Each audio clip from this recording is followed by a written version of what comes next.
Yes, fight fans, body and mind, sports, my people. You are fully appreciated in this round, my guys, my people. Should we get right into it? Starting with, of course, former WBO cruiserweight champion, Chris Smith, who has left boxer.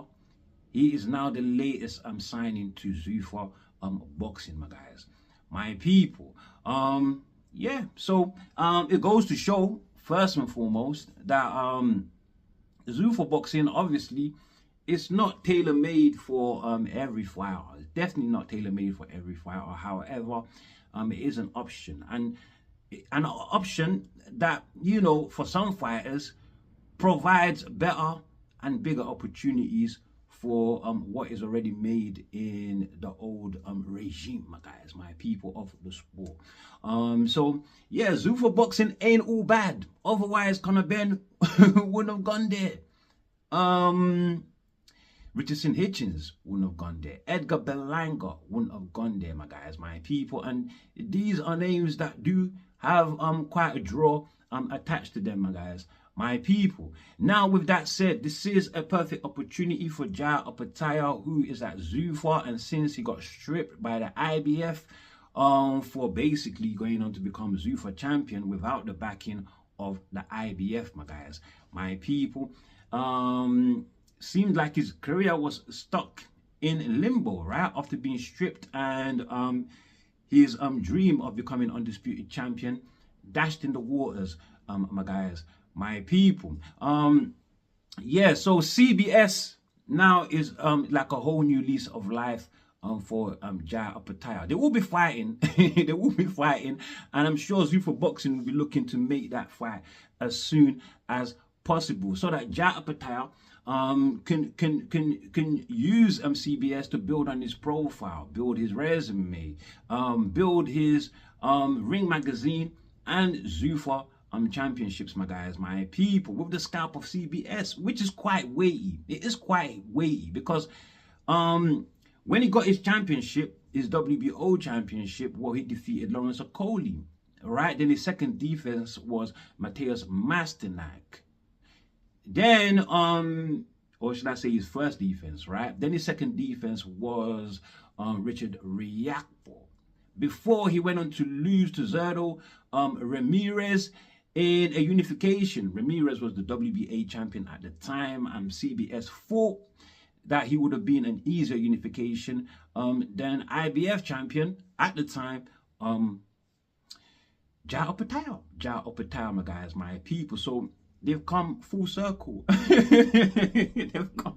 CBS has gone full circle just to come back and meet Jai Opetaia, my guys, my people. So yeah, the scalp of CBS will look quite weighty, especially on Jai's resume, which is not that impressive if you put aside his 2 wins against what's his name again, Maris Bradis, my guys, my people.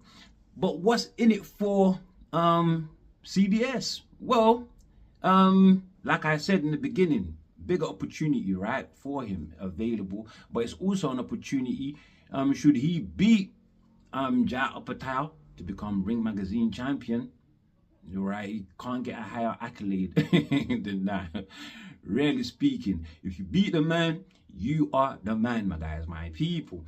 And an opportunity to open a whole new page in his legacy to become the second Zuffa champion ever, my guys, my people, and at cruiserweight, the second champion at cruiserweight too, my guys, my people. So good on CBS. 35 years old now, so yeah, he's thinking about a retirement plan. That should tell you that he's thinking about a retirement plan, my guys, my people. He's going to where he believes the grass is greener. Now I think that the exit of CBS now, who you know, it's all Ben Shalom and Boxer have right now, if you put aside the likes of Lauren Price, all right. I think the exit of CBS, Ben Shalom is going to want to tighten the grip even more now on Martin Bakole, who Bakole says Ben Shalom has been bad-minding him big time, my guys, my people, with the threat of a lawsuit on anybody that dares to touch him with a barge pole, my guys, my people. And that is the reason why he wasn't able to face Gideon Vanilla, which was planned for the May 23rd fight in Giza, Egypt, which is of course Usyk versus Van Hoven, my guys, my people. That's why he couldn't make it on that card, and he's totally pissed, my guys, my people. But like I said before, the only reason why Ben Shalom is able to play these dumb games on Martin Bakole is because he knows Martin Bakole right now doesn't take seriously the whole idea of optimum weight. He just comes in as he wants, right? Overweight, 300 pounds odd, right? Like he did against Parker, like he did against FA Jagba. And Ben Shalom knows very well that there will be a liability to other promotions. Ben Shalom is only doing that, what he's doing right now, right? Because he knows other promotions ain't running towards Bakole to sign him. They're not. So he's trying to hold on to the only real heavyweight that he has at his stable right now. Possibly the only real name, my guys, my people. No offense to Lauren Price, my guys, my people. That said, should we move on, please? I want to talk about Tyson Fury, AJ being targeted for November, my guys, my people. As according to Eddie Hearn, that is, I hope they can get this across the line, because we saw them pointing fingers at one another at Tyson Fury Magmadov at Wembley Stadium, talking about, I'm the boss, I'm the boss, I'm the boss. That's AJ and Fury going back and forth. I'm the boss. Listen, let's get that out of the way, all right? But really and truly, AJ is the boss. AJ is more of a global name. He is definitely a bigger global name. Maybe slightly, my guys, my people. Yeah, but it's not about bosses here. It's not about bosses. Listen, they have to realize that this fight is long overdue. We should have got it before the third Deontay Wilder fight. We should have got it before the third Deontay Wilder fight. It would have been for Undisputed, so it would have been a much bigger fight, my guys, my people. However, Deontay Wilder, man, oh man, he pushed for that trilogy, isn't it, in the court of arbitration, who gave the verdict in his favor, and that's how we got Wilder and Fury trilogy, which of course denied Anthony Joshua, my guys, my people. So it wasn't entirely Fury's fault, my guys, my people. But it's still not too late. It's still not too late. All right, at least Fury is showing that after his fight with Magmadov, who is of course a fringe world level fighter. And if you are an elite fighter, you are supposed to show the kind of separation that Fury showed against Magmadov. So he is showing that he can still hang in there at elite level, my guys, my people, that he is still a formidable opposition for AJ. We are now waiting for AJ to mirror that. We are now waiting for him to mirror that, my guys, my people. Hopefully in his fight in the interim, before November, should they agree for November, that is. So he has to focus on showing that, right? Deontay Wilder is an option, but that is going to be too much jeopardy. Deontay Wilder, off the momentum of defeating Derek Chisora, no matter how scrappy a fight it was, will be drawing confidence from that. And don't forget, he is still a thunderous puncher. Should he get the technique right? Should he get the punching technique right, instead of slapping with this part of his knuckles, my guys, my people? This part, not even his knuckles, his joints, right? Yeah, try that part, Deontay. Try that part. Yeah, so that is jeopardy. That is jeopardy. Perhaps the organizers, who are desperate to make this fight, there is big money involved, my guys, my people, would opt for Dillian Whyte, someone who he has splattered already. So the rematch would be good. Somebody who has proven that is a shock fighter after getting demolished by Moses Itauma so easily, my guys, my people, while Journeyman had done a better job than Dillian Whyte did. All right, so yeah, I think they might opt for Dylan White. Andy Ruiz, who has thrown in his name out there as well, saying that he wants Anthony Joshua in a trilogy. They are 1-1 in what on record. They are 1-1 because they fought twice. You know, but they're not going to be running to Andy Ruiz. That's another jeopardy as well. Ruiz, by the way, who Team Itauma are looking at as an option for his fight in July, which of course, should I say, is being targeted for July, his return. This is according to promoter Frank Warren, but Ruiz is saying he needs at the very least 2 more fights, my guys, my people. Listen, Ruiz, we have a phenom on our hands. In case you don't understand, you can have 1 million fights, right? Especially after your long hiatus. And we know you're not a very disciplined fighter that takes care of your that likes the idea of an optimum weight. You will never be ready for Moses Itauma. I'm sorry, so better jump in there and collect your paycheck. Don't jump in there and collect your paycheck before you miss up on the opportunity, right? Before you miss up on the opportunity, my guys, my people, it's time, and they will pay good. They will pay good to land somebody with the scalp, well decorated scalp, right? As Andy Ruiz, my guys, my people, to be on Moses Itauma's resume, my guys, my people, they will pay very well. You know, now, AJ, I did get some confidence from that Jake Paul fight though. The way he treated Jake Paul, breaking his jaw into, that was very, very impressive. You know, maybe I was a bit too forward in saying that from that Jake Paul fight, I think AJ is ready for Fury. Well, it's because of the style, isn't it? The style. Fury is susceptible to aggression. He is very susceptible to aggression. Magmadov clocked him a few times, but Magmadov does not have the right mechanics, the athleticism. He doesn't have it. He's just a bulldozer, a clubber, my guys, my people. He doesn't have the athleticism like AJ does to have smoother mechanics like if you know what I'm talking about. Well, anyway, he doesn't have it. Just doesn't have it, my guys, while AJ does. Remember, styles make fights. Ngannou had those mechanics, not even as well as AJ has it. And there's an argument that Ngannou possibly beat Fury.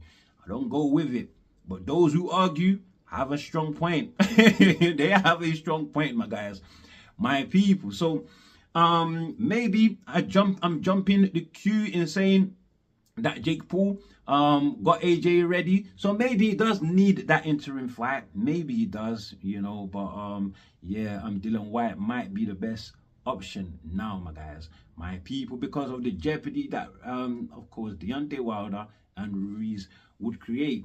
They did want Fury and of course AJ to be at Croke Park. The people at Croke Park wanted that so that they can have something to make it possible for Katie Taylor in her last hurrah to be able to fight there in an undercard, my guys, my people, as the supporting you know, the supporting act, right? But that would be like Eddie Hearn shooting AJ and Fury under 4. Croke Park is 80,000. Wembley Stadium is what?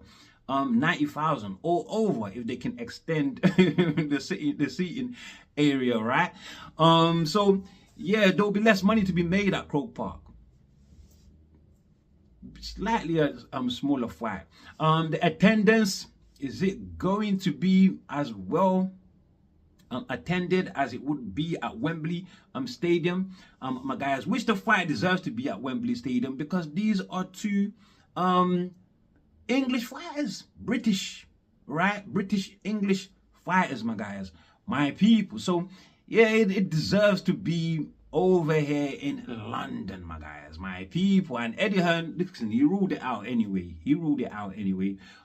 He said, Katie Taylor, he said, over my dead body that I shove, my greatest female act ever. He didn't use those words, but he did say over my dead body. That he did say. To shove her in an undercard in her last fight, my guys, my people, over my dead body. You're damn right. You're damn right, Eddie Hearn, my guys. Told him. The greatest, possibly the greatest female of all time, possibly, right, does not need to be shoved in an undercard, right? She's waving the flag for the women. Don't do her like that. No way, no way. It's better she fights in a smaller venue than to do that to her. Or have that and stack the undercard with young and up and coming stars like Ben Whittaker, right? Like who else? Pierce O'Leary, right?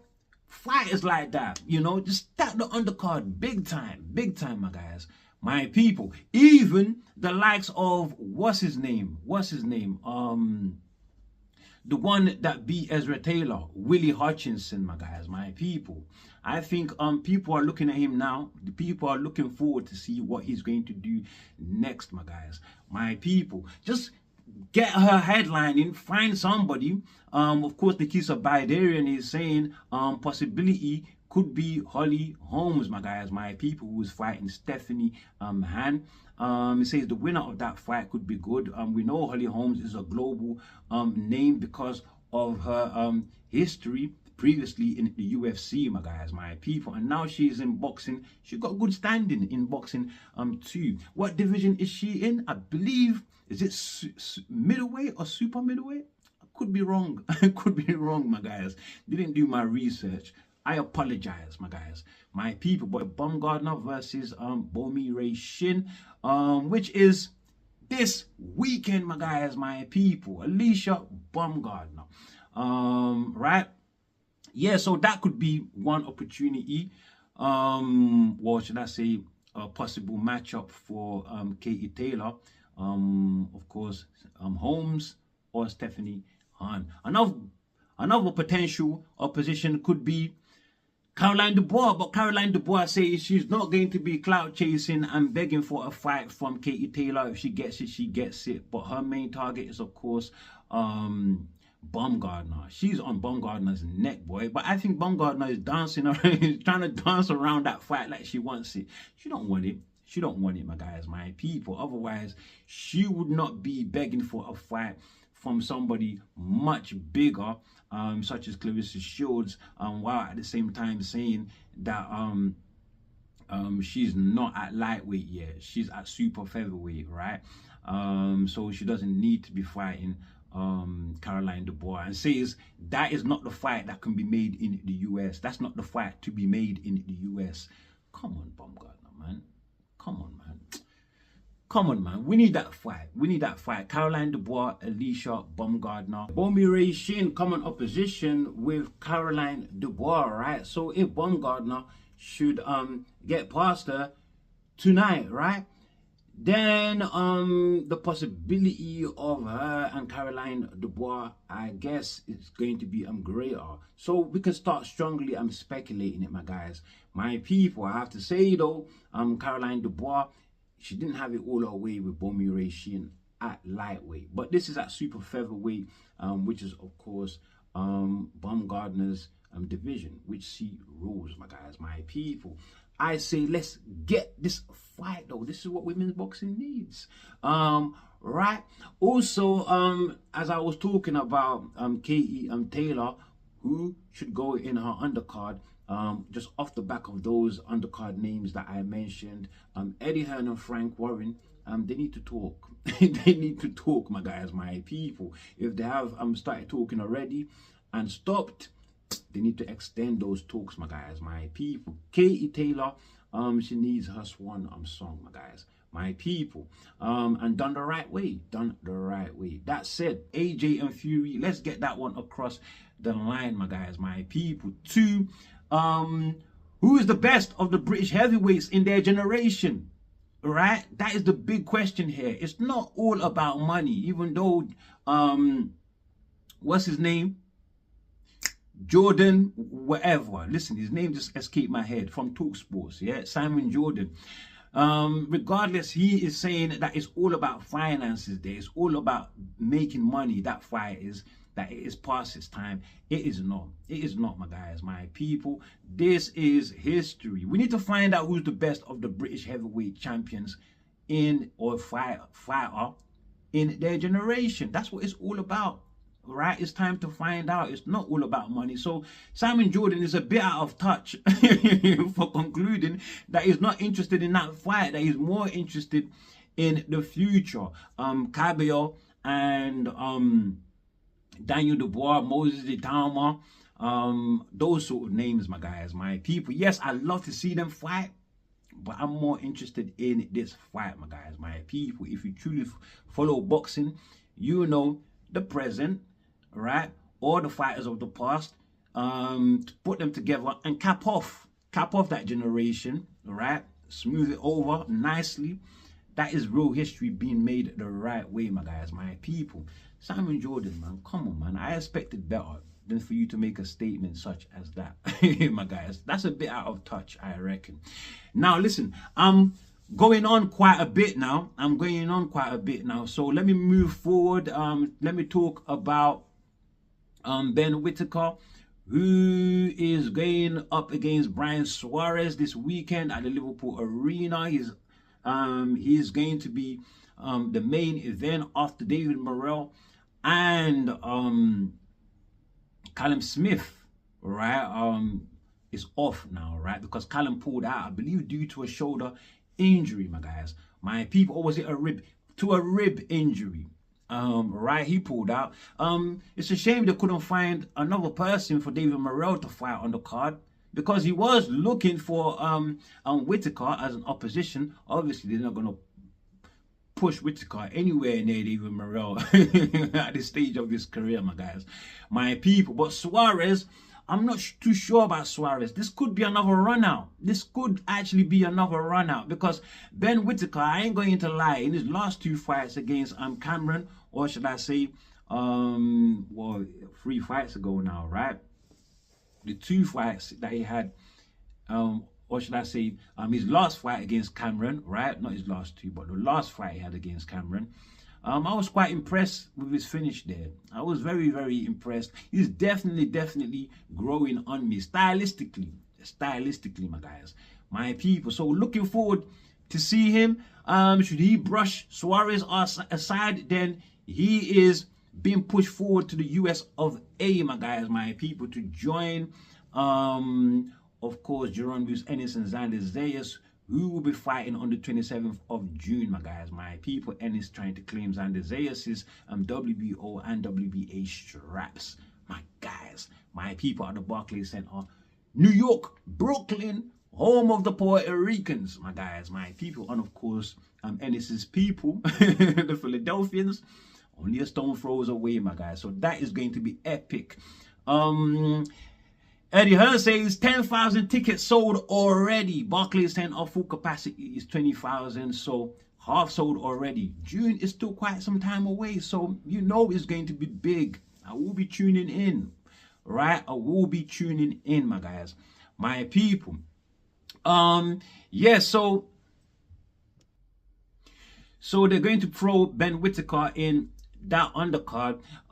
We don't know his opposition. I guess it would depend on how he deals with Suarez, my guys, my people. Now, to cap off today's news, Ray Ford, former WBA featherweight champion, he lost that championship to Nick Ball, and since moving up to super featherweight, he has beaten the likes of Thomas Matisse, Abraham Nova, my guys, my people, and he beat somebody else before those 2 names as well. Can't quite remember the name, but those 2 names are 2 good names to start off with, isn't it? And after beating Nova, he has been ferociously calling out Oshaquie-Ford to fight. Well, now he gets his wish. They are going to be fighting. It is official for the 30th of May, my guys, my people.